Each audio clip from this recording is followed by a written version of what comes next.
One of the reasons I believe in Jesus as Lord, Creator, and King is because of the testimony of his mother, Mary. It's hard for me to wrap my head around the relationship that the Lord and Mary shared. How a mother could provide unconditional love and life to a child who provides unconditional love and life to everyone, including his own mother. How she could look upon him through a mother's eyes, and he could look upon her through both a son's and a father's eyes. But let's take a walk together through the Gospels to see what the Spirit has revealed and preserved for us to know about this remarkable and blessed woman. It starts with a heavenly visit from the angel Gabriel when she was a young teen and betrothed to a good man. God chose this virgin to bring Jesus into the world. Understandably, she didn't know how this could be, but Gabriel explains, and she accepts. And Mary said, "Behold, I am the servant of the Lord. Let it be to me according to your word." And the angel departed from her. Her attitude was one of submission, unlike 6 months earlier when this same angel, Gabriel, appeared to Zechariah and announced that he and his aged wife, Elizabeth, would conceive and bear a son named John. Zechariah doubted, even though he was a good man. And while Mary was receiving her message from the angel that stands in the presence of God in heaven, Zechariah was mute because of his unbelief. Then a series of events happened to impress upon Mary that her son was someone special, not the least of which was the pregnancy and birth, though she never knew a man. She is visited by shepherds, wise men, Simeon, and Anna. All were glorifying and worshiping her infant son.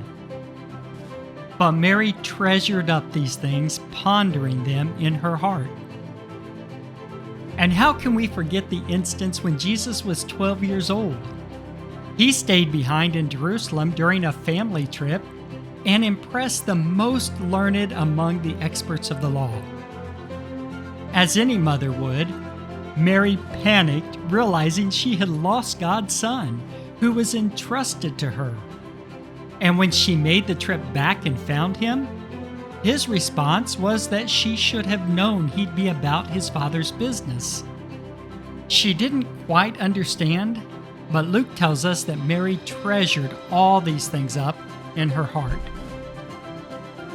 And then God gives her privacy to enjoy her son before Jesus is given to the world. From age 12 until 30, we know nothing of his family life until his mother pushes things along.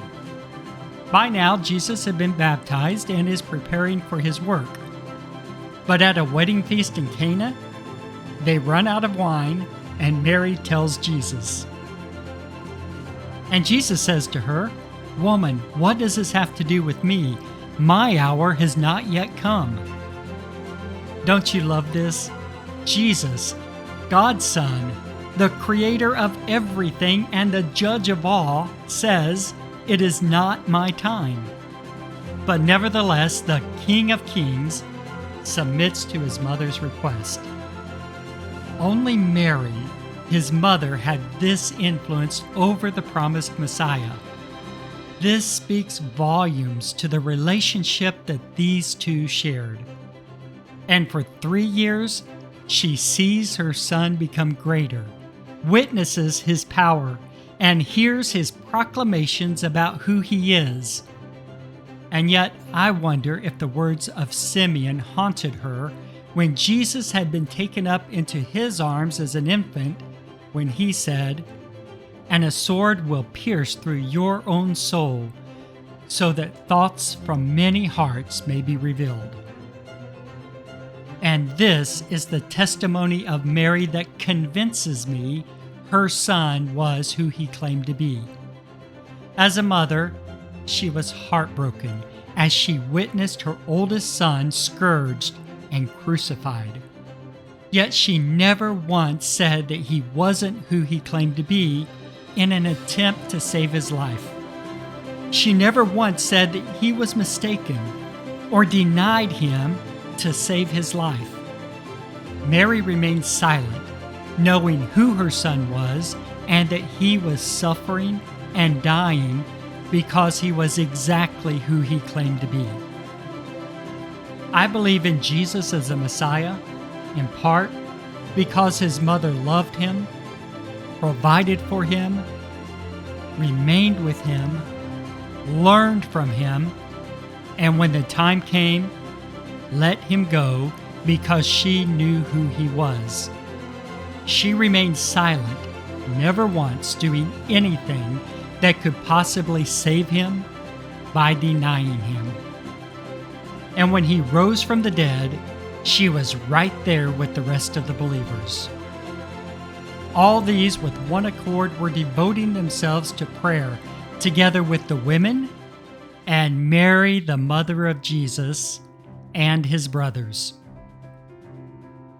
When I pieced together the evidence for Jesus being the Messiah, the Son of God, Mary's silent testimony about her son speaks volumes in a way that builds my faith, and it should be something that builds your faith too.